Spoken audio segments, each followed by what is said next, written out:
Hello, welcome to the Lunatic Fringe, your guide to the moon phases and how they affect you based on your rising sign. In this video, we will be discussing the Cancer new moon on July 17th. This is a very powerful, transformative new moon. All new moons are about fresh starts, new beginnings, new plans. This powerful new moon is also making connections with Uranus in Taurus, with Neptune, retrograde Neptune in Pisces, and retrograde Pluto back in Capricorn. So to find out how that's affecting you based on your rising sign, stay tuned. So, of course, for our new moon, we have Sun and Moon together. Sun and Moon together. So the Sun is our basic vital energy, joy, creativity. This is really the drive for significance. The Sun is all about embodying worthiness, being worthy, being in that sunlight, and being worthy of being in that sunlight. So the Sun's in your 7th house during Cancer season, and that's your house of relationships, unions, partnerships, collaborations, and compromises.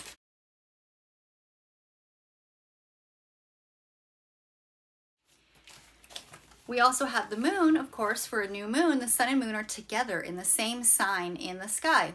And for you, that's in your 7th house. So the moon is the high priestess. This is the energy of intuition, subconscious, spirituality, that sort of feminine energy.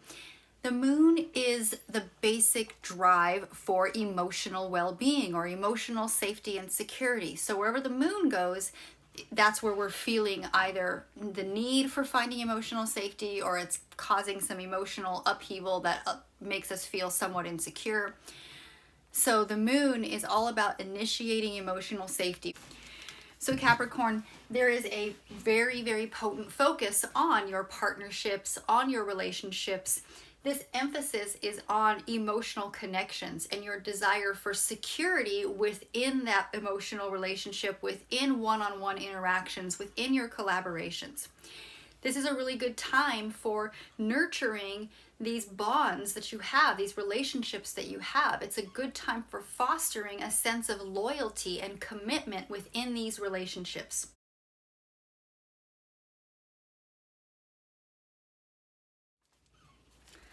Okay, Capricorn, next we have Uranus. Uranus is the Fool. This is the energy of spontaneity, of unexpected changes or upheavals. This is innocence and naivete. This is the leap of faith energy. So Uranus is in Taurus, which is your 5th house. Uranus has been in Taurus for a while.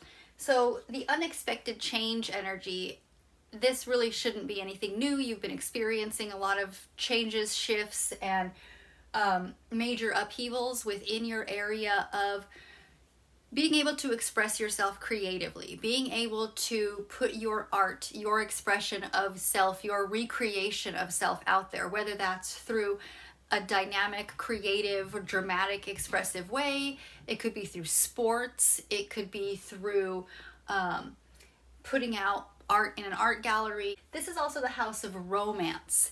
It's the house of procreation. So it has the potential for creating new humans.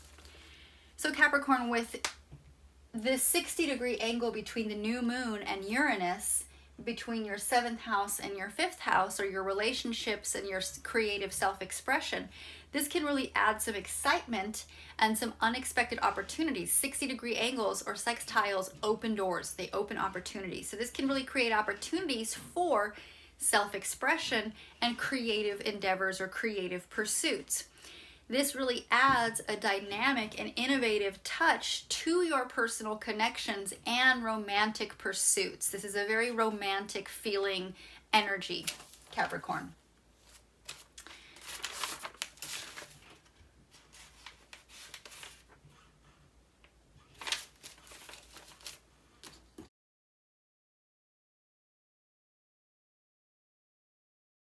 Now we have Neptune, or the Hanged Man. This is the energy of surrender, of letting go. This is also major spiritual growth. So Neptune is in Pisces, and Pisces is your third house, or your house of mindset, communication, as well as siblings or cousins or anybody on that generational tier. So Neptune is also the ruler of Pisces, which means that Neptune is also at home in Pisces. Again, just like the moon is at home in Cancer, amplifying that energy, Neptune is at home in Pisces, amplifying that dreamy Neptunian Piscean energy. What this can really bring is an intensification of your intuitive or your spiritual communication.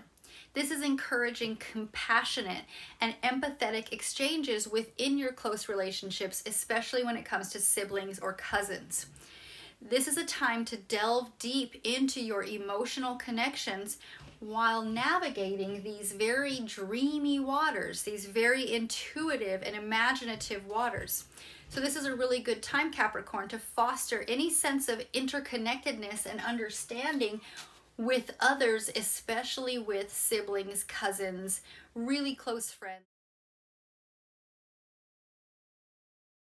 Okay, so lastly we have Pluto. Pluto we've talked about before, and Pluto has been a significant player in your life for many, many years, Capricorn, because Pluto has been in Capricorn, in your first house, in your house of personal identity, really bringing that powerful Plutonian energy of upheaval, of removing waste, of shifting, of really intense power struggles to your identity and your sense of self and how you show up in the world. So Pluto had made its way into Aquarius briefly, your second house, your house of money, and it will go back there next year where it will stay for 20 years. But for right now, Pluto is retrograde, so it has made its way back across that threshold, back into Capricorn, back into your house of self, of identity, of appearance, and perspective. So this is really adding, once again, we've already been there. We've already experienced this energy. So this is a return to that energy. We've already been there, but we're back again. And this is adding intensity and power struggles to this mix, highlighting the transformative nature of your relationships. This has the potential for facing challenges head on. So Pluto is just bringing that oppositional tug of war, conflict, potential obstacle type of energy to this relationship situation. So you might have been experiencing some power struggles within your relationships that may have moved on for a while, and perhaps you're revisiting that again. Just know, Capricorn, that this Pluto will eventually move on. Next year, March 2023, we're getting, or 2024, I'm sorry, March 2024, it's going to move back into Aquarius. It will jump back into Capricorn one more time, I believe, back in, there's a fly in here, sorry. In the summer of 2024, I do believe it jumps back into Capricorn for a brief bit, but then by November of 2024, you've got one more year, a little bit more than a year left of this energy, Capricorn, and then by the end of November of 2024, Pluto will have made its way into Aquarius, where it will stay for 20 years. It's not ever going to go back into Capricorn in our lifetimes again. You'll never experience this again once it moves on after November. But for right now, Pluto wants you to revisit that energy. There's something going on that is just necessary for your evolution and for your spiritual and your personal growth, for you to be dealing with these power struggles when it comes to your self-identity and when it comes to how you identify within your relationships. That's all I have for you today, Capricorn. Thank you so much for watching to the end of the video. Please give me a like and subscribe. I appreciate all the support, and I will see you next time. Bye.